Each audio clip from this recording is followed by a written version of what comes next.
Akhirnya di bulan Ramadan zamannya Sayyidina Umar, ini mulailah untuk sholat jamaah tarawih di masjid yang diimami oleh sahabat Ubay bin Ka'ab dan sahabat Tamim Ad-Dari. Jadi pada zaman Sayyidina Umar tersebut, dengan dua imam ini bukan berarti bergantian satu hari imam ini, 2 hari imam ini, enggak. Tapi pada saat Ramadan tersebut, di awal waktu imamnya sahabat Ubay bin Ka'ab. Kemudian setelah selesai melakukan sholat tarawih, baru kloter yang kedua diimami oleh sahabat Tamim Ad-Dari, dan begitu seterusnya sampai berakhirnya Ramadan.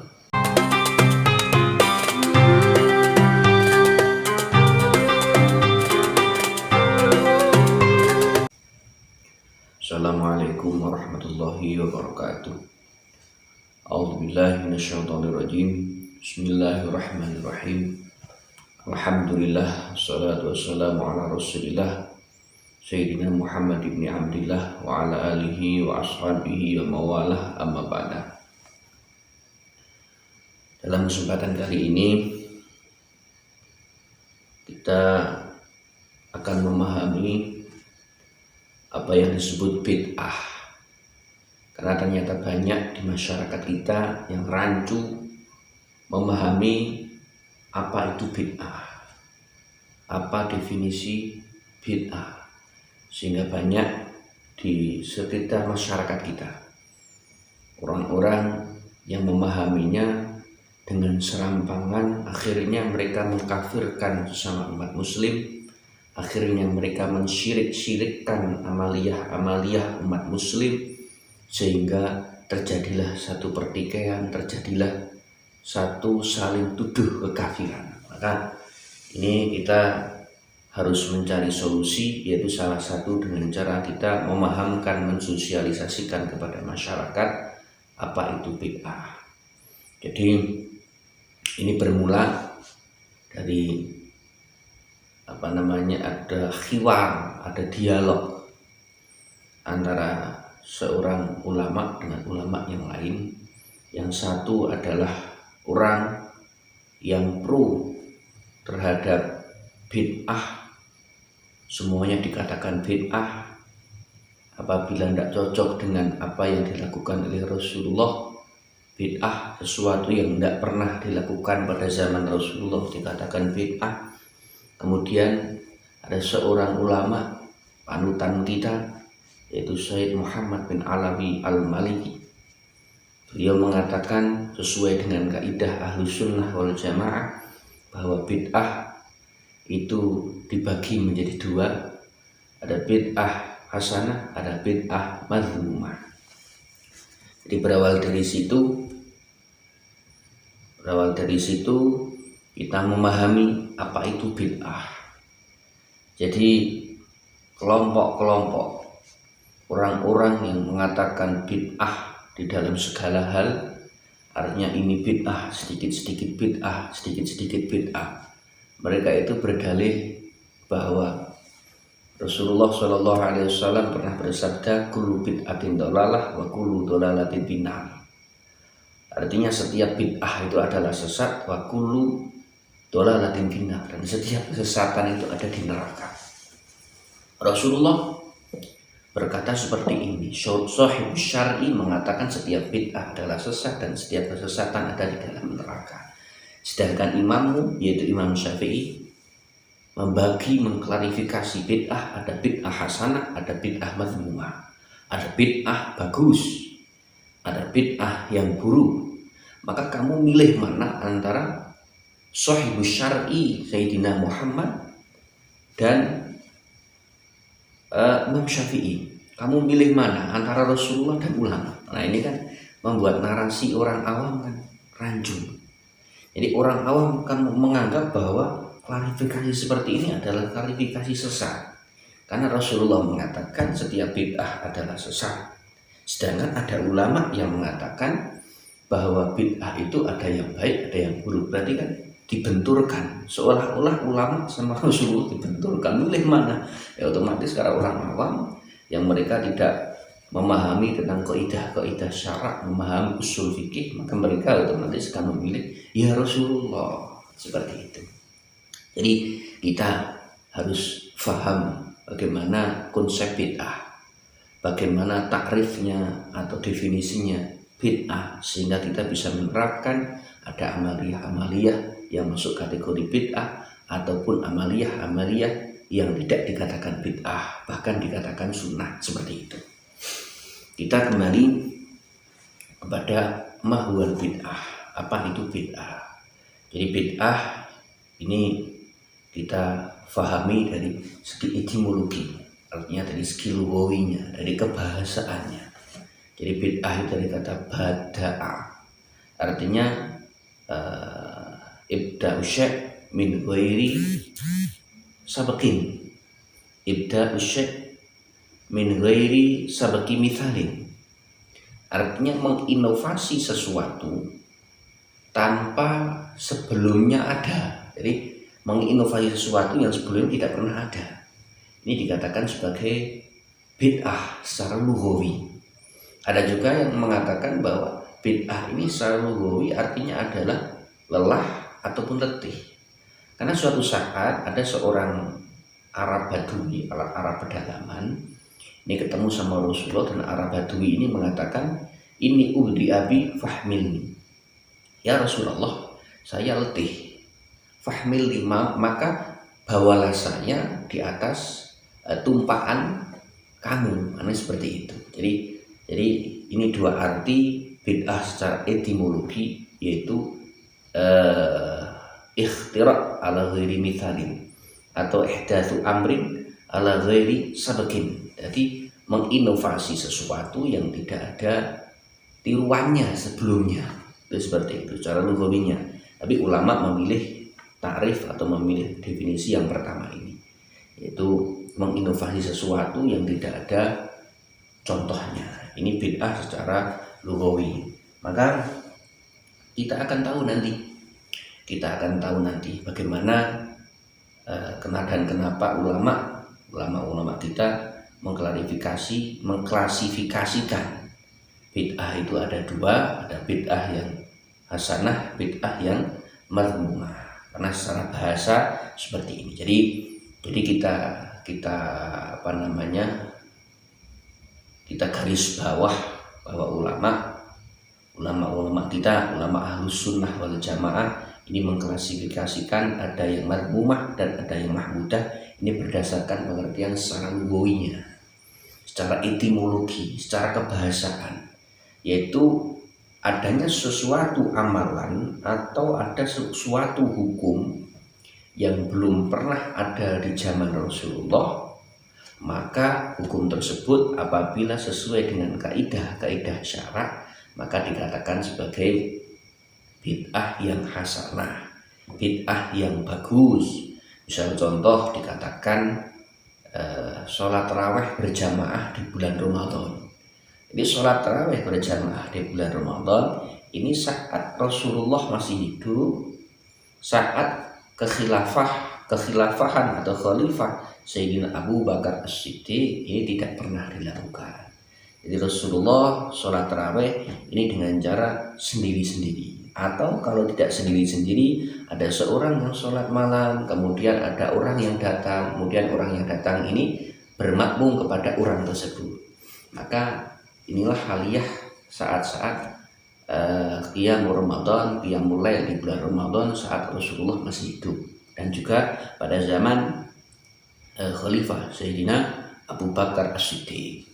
Kemudian zaman Sayyidina Umar radhiyallahu an, beliau melihat realita yang seperti itu, artinya di masjid di bulan Ramadan saat itu ramai. Sebagian sahabat ada yang sholat sendirian, ada sebagian sahabat yang sholat sendirian, kemudian ada beberapa orang datang makmum kepada orang tersebut, dan seterusnya. Artinya masjid ramai tapi tidak sholat dengan jamaah, sholatnya sendiri-sendiri, dan juga ada yang jamaah sendiri-sendiri. Ini menurut Sayyidina Umar, keadaan seperti itu adalah keadaan di mana keadaannya Rasulullah contoh keadaan di zaman Rasulullah masih hidup dan keadaan di zaman Sayyidina Abu Bakar masih hidup. Kemudian beliau menginovasi artinya menginovasi, yaitu beliau kepingin dikumpulkan jamaah jadi satu karena ada dalil syaratnya, yaitu dalil syaratnya zaman Rasulullah itu ada jamaah, cuman jamaahnya itu sendiri-sendiri, tidak dijadikan satu. Jadi satu masjid tidak jamaah sendiri, imamnya di mihrab, kemudian makmumnya bersof-sof dari depan belakang, enggak. Tapi zaman Rasulullah imam sendiri, makmumnya sendiri. Nanti datang ada yang sholat sendiri lagi, makmum lagi, seperti itu. Jadi Sayyidina Umar kepingin mengumpulkan sahabat menjadi satu dengan imam yang satu, kemudian dengan jamaah yang satu. Akhirnya Sayyidina Umar beliau membuat satu kebijakan di mana diangkatlah sahabat Al-Muqri yang ahli dalam ilmu qiraah, yaitu sahabat Ubay bin Ka'ab dan sahabat Tamim Ad-Dari. Dua sahabat ini dijadikan imam, ditunjuk sebagai imam oleh Sayyidina Umar radhiyallahu anhu. Akhirnya di bulan Ramadan zamannya Sayyidina Umar ini mulailah untuk sholat jamaah tarawih di masjid yang diimami oleh sahabat Ubay bin Ka'ab dan sahabat Tamim Ad-Dari. Jadi pada zaman Sayyidina Umar tersebut dengan dua imam ini bukan berarti bergantian satu hari imam ini, 2 hari imam ini, enggak. Tapi pada saat Ramadan tersebut di awal waktu imamnya sahabat Ubay bin Ka'ab.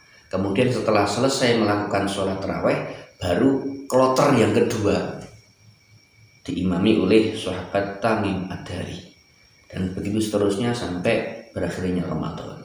Jadi Ramadan zaman Sayyidina Umar itu selesai melakukan sholat tarawih itu hampir mendekati subuh, sampai mengatakan mereka setelah sholat tarawih cepat-cepat untuk makan, takut nanti keburu terbit fajar, keburu masuk waktu subuh. Wah, ini seperti itu.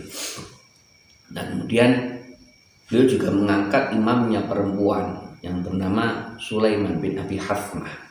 Di sahabat Sulaiman bin Abi Hathmah ini beliau ditunjuk oleh Sayyidina Umar untuk mengimami perempuan. Jadi perempuan yang kepingin sholat jamaah di masjid, sholat jamaah tarawih, maka imamnya adalah sahabat Sulaiman bin Abi Hathmah.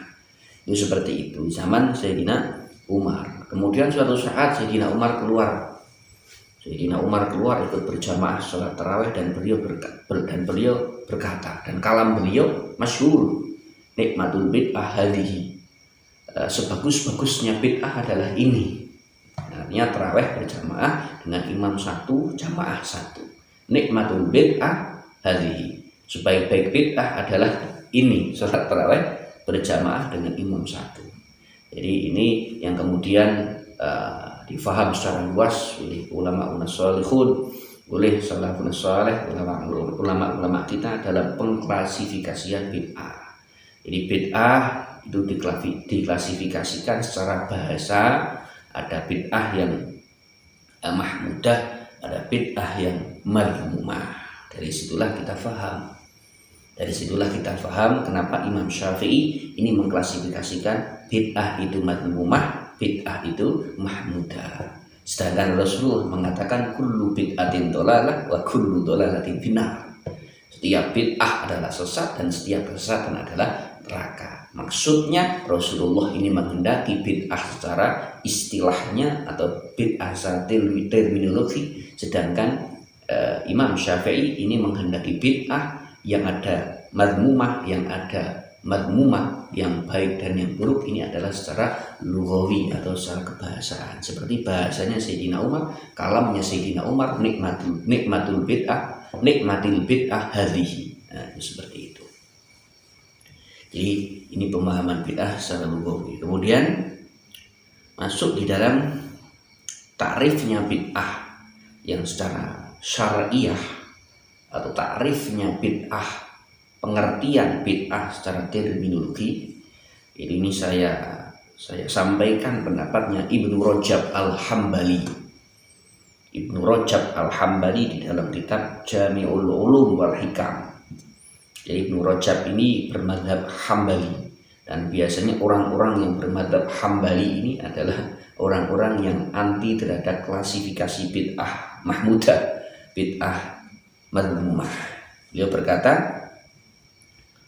ma uhditha mimma la asla lahu syari'ah yadullu alaih fa amma. Jadi wal muradu bil bid'ah ma uhditha mimma la asla lahu syari'ah yadullu alaih fa amma ma kana lahu aslun minasyar'i yadullu alaih falaysa bi bid'atin syar'an wa in kana bid'atan lughatan. Ibnu Rajab berkata bahwa bid'ah ini kita definisikan adalah sesuatu yang diinovasi, sesuatu yang dibuat baru, tidak ada dalil secara syarak yang menunjukkan terhadap legalitas hal tersebut. Maka ini adalah pengertian secara terminologi syariahnya. Bid'ah dikatakan adalah sesuatu yang baru, tidak ada dalil yang menunjukkan legalitas hal tersebut. Maka kita katakan bahasa singkatnya bid'ah itu adalah kesesatan. Seperti itu, karena tidak ada dalilnya. Tidak ada dalilnya. Kalau tidak ada dalilnya, otomatis kesesatan dan sesat di neraka. Ini secara syari'inya. Beliau kemudian memberikan penjelasan lebih lanjut. Adapun sesuatu yang secara asal ada di dalam syarak, di mana dalil ini menunjukkan terhadap legalitasnya, maka bukanlah merupakan bid'ah. Walaupun pada hakikatnya dikatakan sebagai bid'ah secara bahasa. Artinya begini, terkadang sesuatu itu tidak ada, terkadang sesuatu itu tidak dilaksanakan, tidak dilakukan pada zaman Rasulullah, atau tidak dilakukan pada zaman ulama salaf, tidak dilakukan pada zaman khulafaur rasyidun. Tetapi amalan tersebut punya dalil yang dikatakan dalilnya adalah dalil dalil universal, misalnya contoh. Nah, ini dikatakan sebagai bid'ah secara bahasa, tapi tidak dikatakan sebagai bid'ah secara syarak. Seperti itu. Seperti contoh tadi saya sampaikan masalah taraweh. Ini taraweh yang dilakukan seperti zaman sekarang ini adalah tarawehnya Sayyidina Umar, bukan tarawehnya pada zaman Rasulullah. Kalau tarawehnya pada zaman Rasulullah, tarawehnya adalah taraweh sendiri-sendiri, tidak jamaah. Kemudian dikumpulkan oleh Sayyidina Umar, dan saat itu dikumpulkan Sayyidina Umar tidak ada sahabat, tidak ada ulama yang mengingkari, tidak ada ulama yang melarang, karena adanya dalil misalkan. Akhirnya dikatakan bahwa taraweh yang dilakukan dengan berjamaah, dengan imam satu berjamaah dalam satu masjid, ini adalah dikatakan sebagai ijma'. Mereka menambahi ijma'nya ijma' sukuti, karena memang merupakan kesepakatan seluruh ulama saat itu, kesepakatan sahabat saat itu, saat Sayyidina Umar tersebut melakukan kebijakan itu. Jadi ini adalah satu pengertian bid'ah. Kemudian bid'ah lagi saya sampaikan sesuatu yang tidak ada pada zaman Rasulullah, tetapi ada pada zaman kita dan dianggap hal tersebut adalah sesuatu yang sunnah. Misal contoh di sini dikatakan sesuatu yang sunnah tersebut adalah binaul rubut wal madaris wa binaul qanatir. Jadi kita membangun madrasah, membangun pondok pesantren, atau kita membangun infrastruktur, membangun jembatan, atau kita membangun benteng-benteng. Ini pada saat Rasulullah hidup. Rasulullah tidak membangun pesantren, Rasulullah tidak membangun madrasah untuk pendidikan generasi muda. Rasulullah tidak melakukan itu. Tapi generasi setelahnya dan bahkan generasi jauh setelahnya baru membangun madrasah. Kemudian generasi ribuan tahun kemudian kita kenal ada pesantren. Nah, ini seperti itu. Dan ini dikatakan sesuatu yang sunnah, bid'ah mahmudah. Dulu Rasulullah tidak melakukan, tetapi ada dalilnya secara syarak yang menjadi naungan, menjadi payung hukum legalitas amaliyah itu. Itu membangun pesantren kita katakan adalah sesuatu yang sunnah karena masuk dalam kaidah-kaidah sunnah. Tapi hal tersebut tidak dikatakan sebagai bid'ah syariah. Hal tersebut tidak dikatakan kesesatan. Nah, ini kita nanti akan paham bagaimana tentang takrifnya bid'ah, penerapan bid'ah. Kemudian saya aturkan lagi pendapatnya Ibnu Hajar Al-Asqalani. Wal murad biqaulihi kullu bid'atin dhalalah ma uhditsa wa la dalila lahu minasy-syar'i bi tariqin khassin wala 'amin. Ibnu Hajar Al-Asqalani di dalam kitabnya Fathul Bari, beliau menjelaskan tentang hadisnya Rasulullah, kullu bid'atin dhalalah, setiap bid'ah adalah kesesatan. Artinya setiap bid'ah adalah kesesatan itu adalah sesuatu yang diinovasi dan tidak ada dalilnya dalam inovasi tersebut, tidak ada dalil yang melegalkan dari syarak, baik dengan thariqah, dengan metode khas khusus maupun dengan metode am atau metode yang secara universal. Maka apabila tidak ada payung hukum dari syarak, tidak ada dalilnya dari syarak, maka ini dikatakan bid'ah dan itu sesat. Nah, misal contoh tentang bid'ah-bid'ahnya orang-orang Qadariyah, bid'ah-bid'ahnya orang Mujassimah, bid'ah-bid'ahnya orang-orang Syiah. Atau misal contoh ada seorang yang berpendapat sholat fardu itu hanya 3 waktu. Nah, ini kan bid'ah. Karena memang ini menabrak ketentuan-ketentuan syariat bahwa sholat itu adalah 5 waktu, sedangkan dia berpendapat sholat adalah 3 waktu. Nah, ini bertentangan, kan dikatakan sebagai bid'ah. Seperti itu, bid'ah yang sesat. Ya, tambah lagi. Nah, kita paham, kita sekarang sudah paham. Jadi bid'ah itu tidak serta-merta sesuatu yang tidak ada di zaman Rasulullah kita hukumi bid'ah. Sesuatu yang tidak pernah dilakukan oleh Rasulullah bid'ah. Dan nanti repotnya lagi itu kalau pemahaman orang sebelah, sesuatu yang tidak dilakukan oleh Rasulullah itu akan dihukumi haram. Nah, ini yang repot. Sesuatu yang tidak pernah dilakukan pada zaman Rasulullah, tidak pernah dilakukan zaman Khulafaur Rasyidun, tidak pernah dilakukan pada zaman ulama ussalihun atau ulama salaf, ini dikatakan sebagai hal-hal yang diharamkan. Nah, ini kan repot.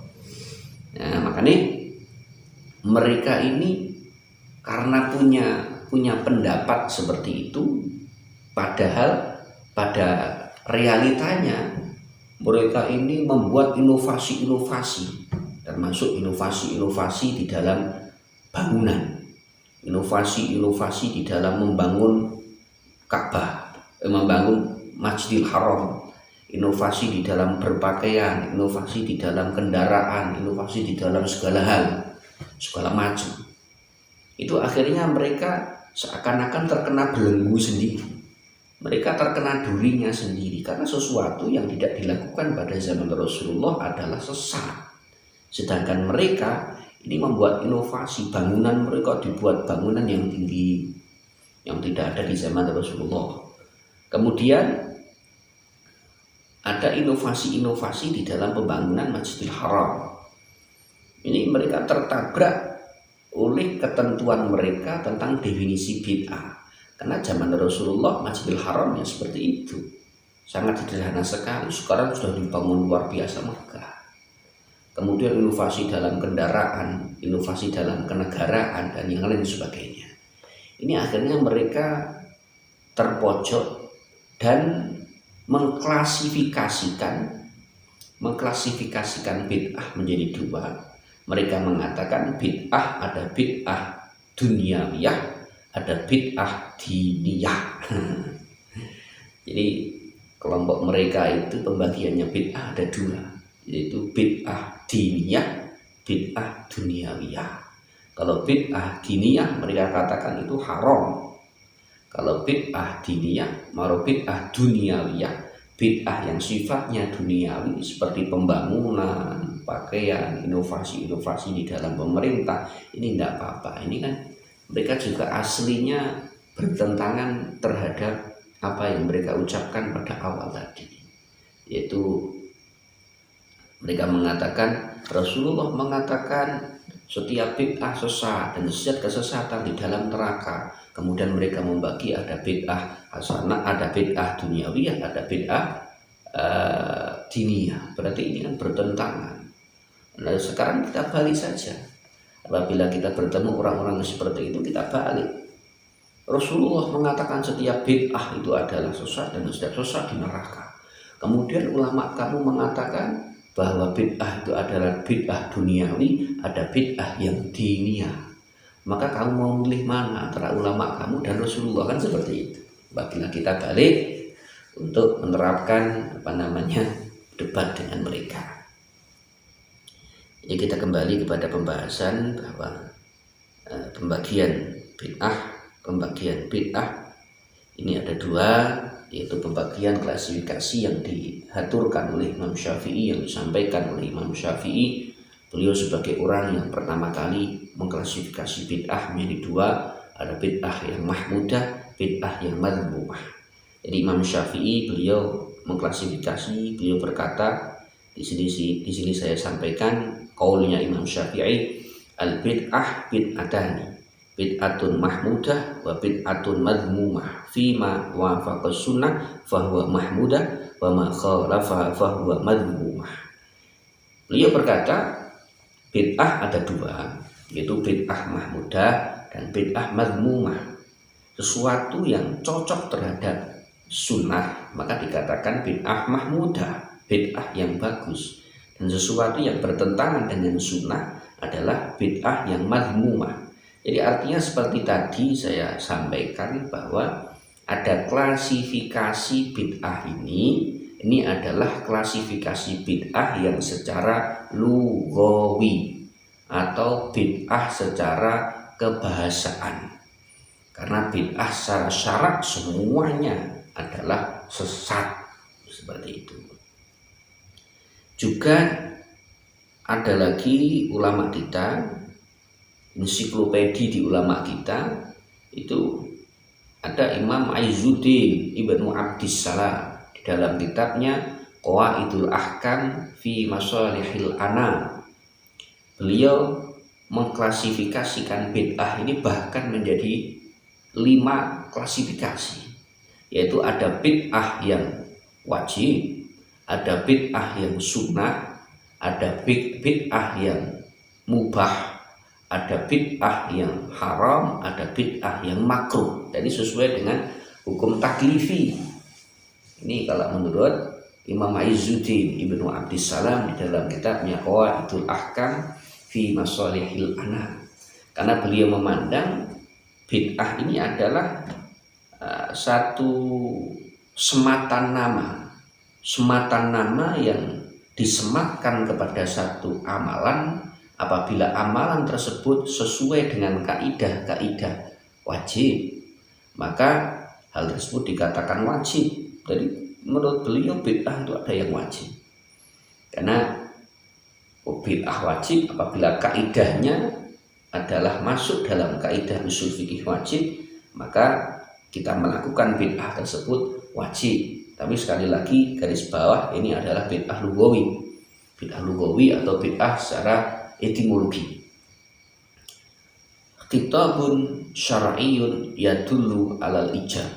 Khitab atau dalil yang menunjukkan terhadap satu kewajiban, ini nantinya hal tersebut akan menjadi wajib. Jadi apabila kita dihadapkan kepada satu kenyataan, apabila kenyataan tersebut masuk di dalam kaidah ini khitab yang menunjukkan terhadap satu kewajiban, maka kita hukumi wajib. Misal contoh beliau menjelaskan di dalam Qawaidul Ahkam tersebut adalah al-istighal bi ilmin nahwi alladhi yufhamu bihi kalamullah wa kalamu rasulih.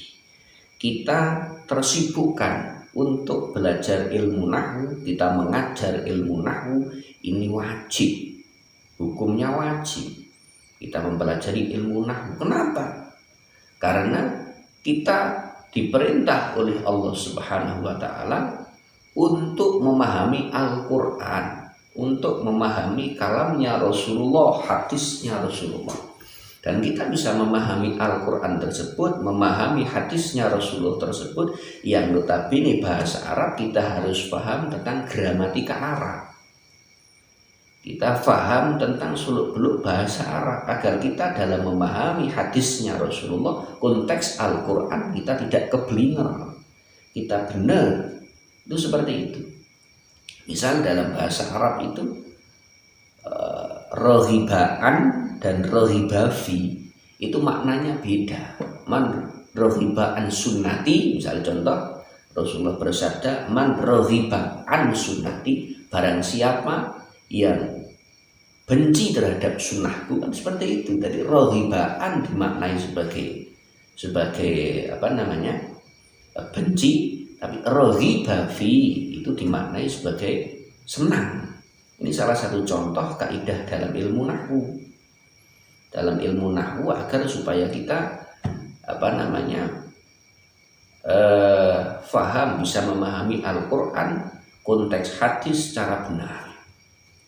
Ada lagi di dalam kita memahami, misal contoh surat Fatihah. Kita memahami di dalam konteks surat Al-Fatihah, misalnya Maliki Yaumiddin. Karena memang Quran itu zaman dulu adalah Quran yang diturunkan secara syafahi, secara tilawah, secara bacaan, bukan secara tertulis. Jadi apabila ditulis, padahal zaman dulu tidak ada titik, tidak ada harokat, Maliki Yaumiddin, ini bisa dibaca Malaka Yaumaddin. Jadi orang yang memiliki Yaumaddin, status Yaumaddin statusnya sebagai maf'ul bih, dan itu maknanya nanti beda.